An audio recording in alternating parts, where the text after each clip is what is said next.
Бахчисарайда Қырым бірдемлігі тәшкілетінің файлері Зарема Умерованың пара жазасына одеді. Ишғалжа кемиет она Украина тарафыны тутып Фейсбукта язғанлары үшін $5000 мегдарында пара жазасына берді.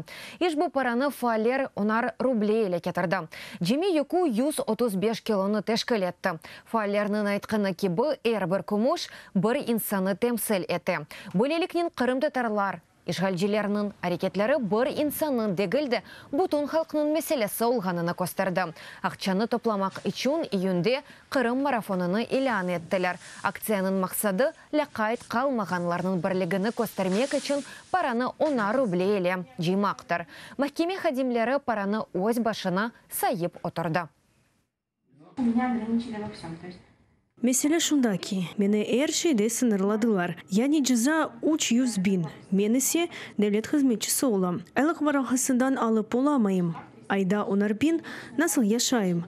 Жыза есе 300 бин. Әр ай 25 бин төлемек керегім. Келерім 20 бинден чок олмаған ағықында малюмат кағатыны бердім.